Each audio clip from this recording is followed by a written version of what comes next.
Aujourd'hui, je vais vous parler du guide d'aménagement de l'habitat de la martre d'Amérique et de ses espèces proies. En fait, c'est un document, c'est un petit livre qui est disponible sur le site de la Fédération des trappeurs gestionnaires du Québec, donc de la FTGQ. Puis ça coûte 1$. C'est vraiment donné. C'est vraiment très peu cher.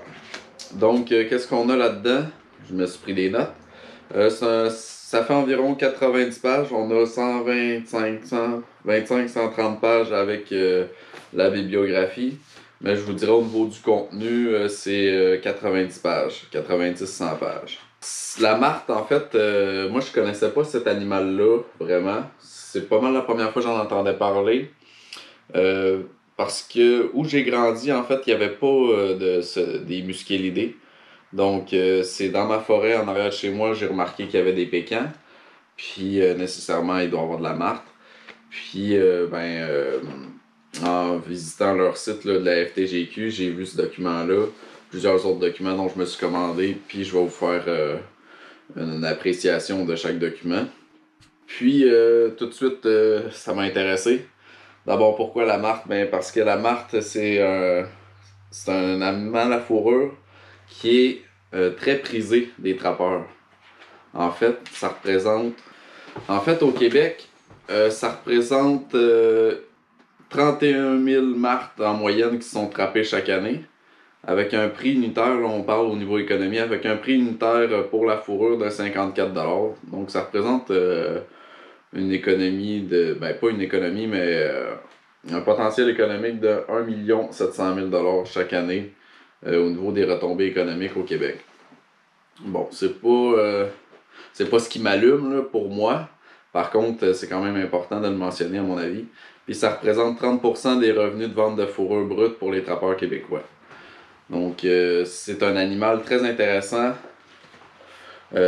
D'abord au niveau de la biodiversité, à favoriser, à aménager le lieu pour pas qu'il soit menacé, pour qu'il puisse vivre en fait sur le lieu, mais aussi vu son côté potentiel au niveau de la fourrure. Donc c'est une fourrure qui est très recherchée. Sinon, c'est pas une espèce menacée ça, la martre, juste pour vous le mentionner. Son plus gros facteur de déclin en fait, c'est l'industrie forestière puisque selon le document, ça date de 2011, excusez. Donc j'espère que c'est pas encore d'actualité.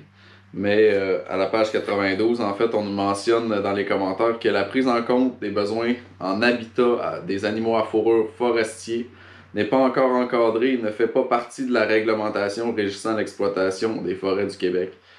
Et évidemment, c'est un combat monétaire. C'est sûr que si la martre rapportait autant et les animaux de fourrure rapportaient autant à l'économie du Québec que la gestion de la forêt, que l'exploitation forestière, c'est sûr que là, on serait dans une inversation dans une relation inverse, mais en tout cas, je trouve ça vraiment dommage que l'exploitation des forêts n'encadre pas ce type d'aménagement pour les animaux à fourrure. Sinon, qu'est-ce qu'on apprend au niveau de la martre? Il y a un domaine vital de 5 à 10 km². Là-dedans, ce qu'on nous dit de la page 3 à 31, en fait, de 3 à 31, c'est sous forme de citation. Regardez, 115, mettons. Les vieilles forêts offriraient à la martre une protection contre les prédateurs ailés grâce à leur couvert et à leur structure physique complexe. En fait, c'est toutes des revues de bibliographie, pas des citations, excusez, des citations d'études scientifiques qui ont été faites. Puis, sont toutes énumérées. Dès que ça contient soit la martre ou ça contient ses proies, en fait, le lièvre, le campagnol à dos roux, l'écureuil, etc. Donc, puis c'est tout encadré selon, c'est tout géré en fait selon un thème. Par exemple, citation portant sur les effets de l'éclaircie commerciale sur l'habitat de la martre. On a les petits mammifères. Par exemple, le campagnol à dos roux est reconnu comme étant la principale proie de la martre d'Amérique. Plus loin, on apprend que le campagnol à dos roux, en fait, c'est sa principale proie, mais surtout en été. En hiver, il s'agirait en fait du lièvre. Puis la grandeur du domaine vital de la martre serait en fait déterminée davantage par l'abondance des proies que par la structure végétale. Ça, c'est intéressant. La martre, en fait, sa période d'activité, ça peut aller jusqu'à 14 heures durant l'été, tandis qu'en hiver, elle va être active pendant un maximum, en fait, de 4 heures. Puis la martre est active autant de jour comme de nuit, tandis qu'en hiver, elle va être vraiment active plus le jour. Ce qui est intéressant aussi d'apprendre au niveau de la martre, c'est que c'est un animal allongé, donc toutes les musculidés sont des animaux qui sont allongés. Elle a pas des très grosses réserves en graisse pour l'hiver, donc c'est un animal fouisseur. Elle va passer en dessous de la neige pour se protéger des intempéries, se protéger du froid, s'isoler. Puis elle va viser davantage le lièvre parce que le lièvre, il y a une plus grosse plus-value au niveau de l'alimentation. Il y a plus de viande après ça, il y a plus de nutriments, plus de protéines. Puis c'est ça, elle est active seulement 4 heures. Fait qu'en hiver, c'est un animal en fait que les trappeurs vont trapper de décembre à janvier parce que c'est à ce moment-là que la fourrure est la plus belle et qu'elle a sa valeur monétaire la plus élevée. Ensuite de ça, 34, on parle de la reproduction. Ça, c'était spécial en maudit. Les mœurs. Donc, la reproduction, c'est un animal qui est très solitaire, sauf de juillet jusqu'au début septembre. Donc, c'est la période de rut. En fait, la femelle, ça c'est fou. La femelle, lorsqu'elle va s'accoupler, conserve l'ovule fécondé d'une manière stationnaire pendant 7 à 8 mois. C'est malade, ça. Complètement fou. Elle va garder son ovule fécondé, elle met ça en stand-by dans un coin, là. Puis jusqu'à sa descente dans l'utérus en février ou en mars. Fait qu'en février ou en mars, en fait, l'ovule qui est fécondé va descendre dans l'utérus. Puis ensuite de ça, ça va prendre 28 jours pour se développer. Elle peut avoir un maximum de 5 bébés. Donc ils vont naître fin mars ou en avril. Ils vont vivre surtout dans des nids aménagés, donc dans des creux, des arbres creux au sol ou dans des chicots qui sont encore debout. D'où l'importance de garder les débris ligneux au sol, puis les chicots. De préférence ceux pourvus d'un nid de grand pic. Sinon, la longévité de cet animal-là, c'est environ 15 ans. 37 à 52. 37 à 52, en fait, on va parler des espèces proies de la martre. Donc, en fait, on va parler du lièvre d'Amérique. Ça, je trouvais ça cool. J'avais pas eu cette information-là, mais le lièvre, il peut avancer de 3 mètres en un seul bond. Et sa vitesse de déplacement peut atteindre jusqu'à 45 km/h.